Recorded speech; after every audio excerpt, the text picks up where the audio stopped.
कहां से छेड़ूं फसाना, कहां से छेड़ूं फसाना, कहां तमाम करूं।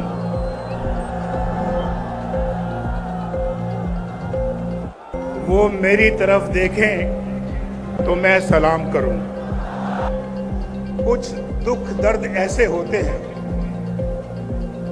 जो इंसान उनको भुला तो नहीं सकता, लेकिन एक तरफ रख सकता है।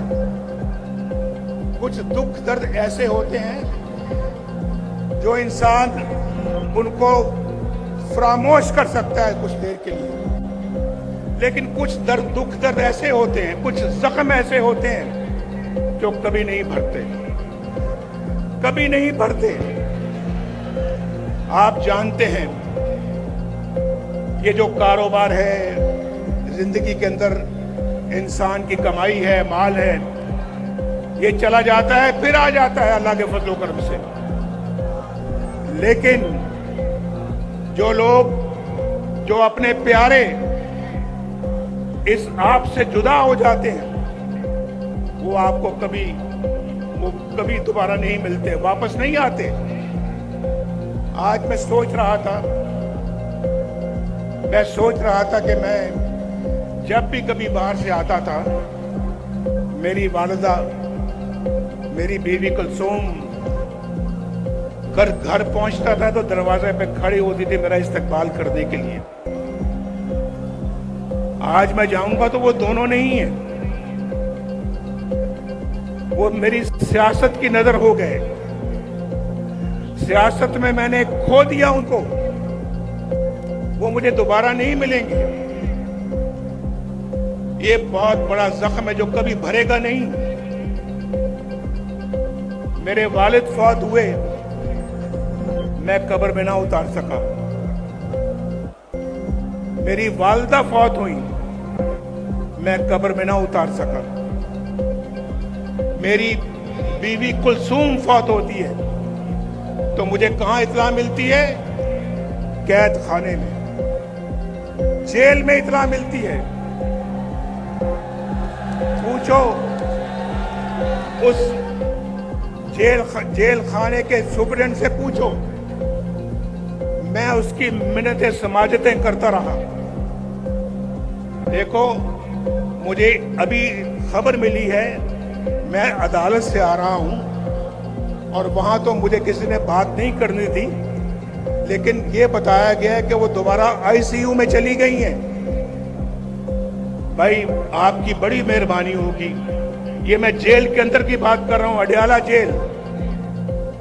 वो सुपरिटेंडेंट भी है, शायद वो आज जलसा देख रहा होगा, मेरी गुफ्तगू सुन रहा होगा। मैंने उसको कहा, मैंने कहा मेरी बात करा दो, लंदन में मेरी बात करा दो, मेरे बेटे से बात करा दो, मेरे छोटे बेटे से बात करा दो। मैं पूछना चाहता हूं तो किस हाल में है। मेरी बात उसने नहीं कराई। मैंने कहा देखो, तुम्हारे मेज के ऊपर 2 फोन पड़े हैं, ये 2 मोबाइल पड़े हैं, ये 2 लैंडलाइन पड़ी है। यार, तुम एक छोटी सी कॉल मिला के मेरी बात करा सकते हो, करा दो। कहने लगा हमें इजाजत नहीं है। मैंने कहा तुम्हें इसके लिए किससे इजाजत लेने की जरूरत है? तुम्हें किससे इजाजत दरकार है? उसने कहा नहीं जी, हम नहीं करा सकते। मैं उसके कमरे से उठ के अपनी कैद खाने में चला गया दोबारा, वहां सेल में। इतना सा सेल था, इतना सा सेल, चारपाई मुश्किल से वहां पे पूरी आती थी, चारपाई मुश्किल से वहां पे आती थी, और एक छोटी सी कुर्सी थी जहां कभी मैं उठ के बैठ जाता था। वहां चला गया, सोचता रहा कि यार ये बात कराना भी इतना मुश्किल काम था उसके लिए। 2.5 घंटों के बाद उसका नंबर 2 बंदा जो है वो मेरे पास आता है और आके कहता है कि एक बहुत बुरी खबर है आपके लिए, आपकी बीवी कुलसूम अल्लाह को प्यारी हो गई। बात नहीं कराई, 2.5 घंटे के बाद आके मुझे खबर देता है कि आपकी बीवी अल्लाह को प्यारी हो गई है और हम अब जा रहे हैं मरियम की तरफ और उसको इतला करने के लिए।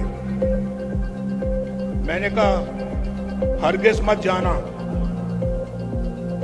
जाना उसके पास, उसको या तो मेरे पास लाओ यहां पे या मैं जाऊंगा।